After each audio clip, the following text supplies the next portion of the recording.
अस्सलामुअलैकुम viewers and listeners, कुर्ब हक के सफ़र को जारी रखते हुए आगे बढ़ते हैं। बिस्मिल्लाहिर्रहमानिर्रहीम। कलंदर पाक रहमतुल्लाह अलैह आने वाले वाक़यात व हादसात को कुछ इस अंदाज से बयान करते कि सुनने वाले को समझ ना आती। मसलन एक मौका पर पाकिस्तान की खातून वज़ीर आज़म के हवाले से फरमा रहे थे, सोहनी काकी का मेकअप उतर रहा है, सैलाब आने वाला है, कोई है जो इस सोहनी काकी का मेकअप ठीक कर दे। लोग सुनते और हंस देते। फिर एक दिन एक लेडी मेकअप आर्टिस्ट जब दुआ के लिए आई तो उससे भी यही फरमाया, ओ बेटा तुम्हारी सोहनी काकी का मेकअप उतर रहा है, क्या तुम ये मेकअप कर सकती हो? उसने मासूमाना सादगी में जवाब दिया, बाबा जी उनके पास नहायत आला नौयत के मेकअप वाले हैं, मेरी क्या हैसियत है। कलंदर पाक रहमतुल्लाह अलैह यही फरमाते, बेटा वो उसका मेकअप ठीक नहीं कर सकते। वो लेडी मेकअप आर्टिस्ट सवालिया निशान बनकर रह गई और फिर दुआ के बाद रुखसत हो गई। कलंदर पाक रहमतुल्लाह अलैह हर एक से यही फरमाते, सबके पास कोई भी जवाब ना था। फिर आप रहमतुल्लाह अलैह फरमाते, जाने वालों को कौन सलाम करता है, सब चढ़ते सूरज की पूजा करते हैं। जब अल्लाह का अमर आ जाता है तो फ़कीर इस अमर के ज़ाहिर होने की ज़ुबान बन जाता है। एक और मौका पर आप रहमतुल्लाह अलैह हर रोज़ यही शेर दोहराते, जिस दौर में लुट जाए फ़कीरों की कमाई, उस दौर के हाकम से कोई भूल हुई है। एक दिन इसी आलम इस्लामाबाद होटल तशरीफ़ ले गए, वहाँ उनकी नासिर जैदी साहब से मुलाकात हो गई। जब वहाँ भी यही शेर पढ़ा तो नासिर जैदी साहब ने ये कहा कि बाबा इस शेर में लफ्ज़ हाकम नहीं सुल्तान है। आप रहमतुल्लाह अलैह ने फरमाया, अभी हाकम की बारी है, सुल्तान की बारी बाद में आएगी।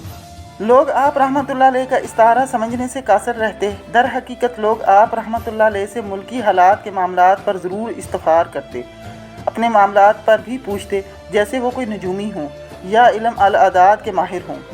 आप रहमतुल्लाह अलैह हमेशा मुस्कुराते और यही फरमाते, बाबा दुआ कर रहा है। आप रहमतुल्लाह अलैह किसी भी वकूअ पज़ीर होने वाले वाक़यात से कबल अपनी मौज में गुफ्तगू करते और फिर खामोश हो जाते और अव्वल ज़िक्र किसी बात का जिक्र तक ना करते। इस्लामाबाद में किसी बाबा मुल्तानी का जिक्र सुनकर उधर पहुंच गए। वहां पर बेतहाशा रश देखकर मुस्कुराए, क्योंकि लोगों में आला ओहदों वाले सरकारी अफसरान भी शामिल थे। आप रहमतुल्लाह अलैह ने बाबा मुल्तानी के इर्द गिर्द अवाम का हजूम देखकर फरमाया, बाबा मुल्तानी सोनी काकी को बता दो कि इसका मेकअप उतर रहा है, मेकअप ठीक करवाए वरना सैलाब बहा कर ले जाएगा। इस पर बाबा मुल्तानी ने कहा, मैं क्यों कहूँ, खुद जाकर कहो। कलंदर पाक रहमतुल्लाह अलैह ने फरमाया, नोश्ता दीवार पढ़ो, हर जगह तहरीर मौजूद है, और याद रख अगर बाबे की बात झूठ निकले तो तू सच्चा, और अगर सच निकली तो कोई और सच्चा। चंद ही दिनों के अंदर सीडीए ने बाबा मुल्तानी के घर के इर्द गिर्द मौजूद तमाम तजावज़ात को मस्मार कर दिया और फिर वो सैलाब आ ही गया और वज़ीर आज़म की हुकूमत ख़त्म कर दी गई। इस मौका पर आप रहमतुल्लाह अलैह ने जो फैसला लिखा, खुदा जनूबी पंजाब पर मुस्कुरा रहा है, इस बार मूसा जनूबी पंजाब से ही आएगा। चंद अयाम ही गुजरे थे कि मुझसे फरमाया, सैयद बाबा वो बाबा मुल्तानी से मिलने जाना है। और हम जब इसके घर पहुँचे तो वहाँ सवाए वीरानी और उजाड़ के कुछ भी न था। जब घर के अंदर दाखिल हुए तो एक शख्स धोती पहने चारपाई पर बैठे धूप सेक रहे थे और यही बाबा मुल्तानी थे। कलंदर पाक रहमतुल्लाह अलैह को देखकर खड़े हो गए और बोले, मैंने आपको बारगाह रसालत में मौजूद देखा है। बाबा मुस्कुराए और कहा, कुछ दिन पहले तो तुम्हें खबर ही ना थी, ये अचानक कैसे सच्चाई नज़र आने लगी। चंद लम्हे वहाँ रुके और फिर हुक्म दिया, चलो सैयद बाबा।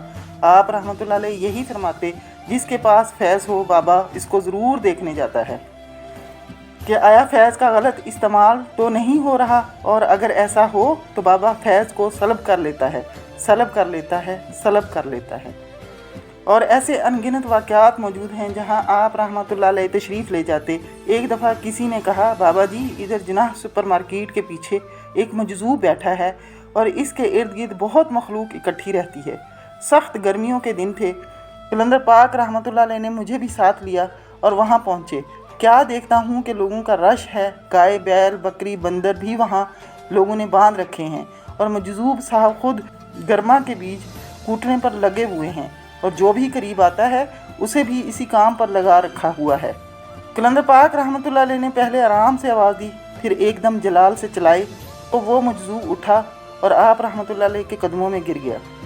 इसने कदम बोसी के बाद कदम न छोड़े। आप रहमतुल्लाह अलैह ने फरमाया, ये क्या तमाशा लगा रखा है? बस ये सब जानवर और लोग बाबा साथ ले जाएगा। ये कहते हुए गाड़ी में बैठे और रुखसत हुए। उसी शाम को सीडीए वालों ने वहाँ छापा मारा और हर चीज़ साथ ले गए। गाड़ी में बैठने के बाद कलंदर पाक रहमतुल्लाह अलैह ने फरमाया, ये मजजूब सैयदजादा है और सरकारी मुलाजम भी, इस पर जज्बी कैफियत तारी हो गई है, इसलिए इस हाल में है।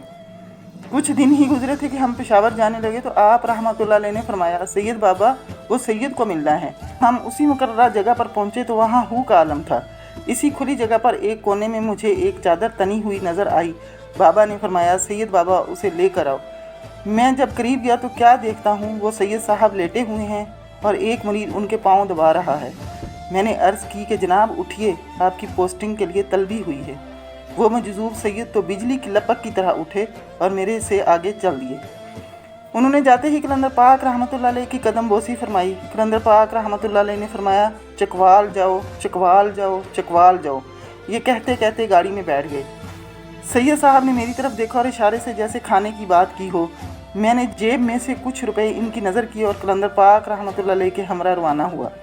पेशावर आने की दावत दर हकीकत एक पुलिस ऑफिसर ने दी थी, जिसने हमें दोपहर का खाना भी खिलाया और कलंदर पाक रहमतुल्लाह अलैह से एक मजजूब बाबा मस्तान शाह का जिक्र किया, जो दिन में एक ख़ास जगह बैठते हैं और शाम को एक घर में रहते हैं। जब हम उनकी मुकर्ररा जगह पहुँचे तो वहाँ मौजूद नहीं थे। लोगों से पूछने के बाद इस जगह आए जहाँ बाबा मस्तान शाह क़याम पज़ीर थे, मगर इनके घर वालों ने मिलने न दिया। बहुत कोशिश की गई मगर अहले खाना हीले बहाने के ज़रिए हमें टाल देते। बिल आखिर कलंदर पाक रहमतुल्लाह अलैह ने फरमाया, अब बाबा फैसला लिखने वाला है। कार्ड निकाला और इस पर तहरीर शुरू की कि इतनी देर में ज़लज़ला आ गया और कलंदर पाक रहमतुल्लाह अलैह का जलाल देखने के लायक था। आप रहमतुल्लाह अलैह ने फरमाया, किस शेर की आमद है कि रन काँप रहा है। आप रहमतुल्लाह अलैह ने कार्ड पर लिखा, अब ये दरवाज़ा बंद ही रहेगा। वक्त 5:02। इस फ़िक्रे के मुकम्मल होते ही ज़लज़ले की आमद एक राज था। इस सफ़र में राजा माजिद के अलावा असद गिलानी भी हमरा थे। ऐसे ही एक दफ़ा आप रहमतुल्लाह अलैह कलंदर बरी इमाम रहमतुल्लाह अलैह के रोज़ा पर धमाल डलवा रहे थे और यही कह रहे थे, चार चिराग बलन हमेशा पंजवा बालन आइयाँ। बस फिर क्या था कि ज़लज़ला आया और जिसका मरकज़ भी इस्लामाबाद ही था। याद रहे कि औलिया कराम रहमतुल्लाह अलैह की आम तौर पर दो इक़साम होती हैं, बाज़ पैदाइशी तौर पर आशिक होते हैं और बाज़ जो बहुत कलील तादाद में होते हैं माशूक का दर्जा रखते हैं। आशिक को इल्म तसव्वुफ़ की इस्तिलाह में मुरीद और माशूक को मुराद कहा जाता है। मुरीद वो है जो अल्लाह का तालिब है और मुराद वो है जो अल्लाह ताला का मतलूब व महबूब। कुरान पाक में इरशाद हुआ, अल्लाह बरगज़ीदा बनाता है इसको जिसे चाहता है और अपनी राह दिखाता है इसको जो तालिब है। कायरीन, अवाइल उम्री से ही मुझे कलाम बाहु सुनने में बहुत मज़ा आता था। एक दिन इसी यकसुई में सुन रहा था कि टेलीफोन की घंटी बजी। आगे कलंदर पाक रहमतुल्लाह अलैह की हेलो की आवाज़ आई और आप रहमतुल्लाह अलैह ने फरमाया, सैयद बाबा मैंने आपके लिए एक कलाम बाहु सुनाने वाला ढूंढा है, लो सुनो। और फ़ोन ऐसे पकड़ा दिया। फिर क्या था, वो साहब एकदम शुरू हो गए और अगले 10 मिनट मुझे कलाम ही सुनाते रहे। फिर कलंदर पाक रहमतुल्लाह अलैह ने वो फ़ोन खुद पकड़ा और फरमाया, पहले सुल्तान बाहू हमारे लिए महबूब की हैसियत रखते थे, अब बाबा इनके लिए माशूक की हैसियत रखता है। और अल्लाह हाफ़िज़ कहकर फ़ोन बंद कर दिया। व्यूअर्स, आज के लिए इतना ही। इंशाअल्लाह अगली एपिसोड में मुलाकात होगी। अल्लाह हाफ़िज़।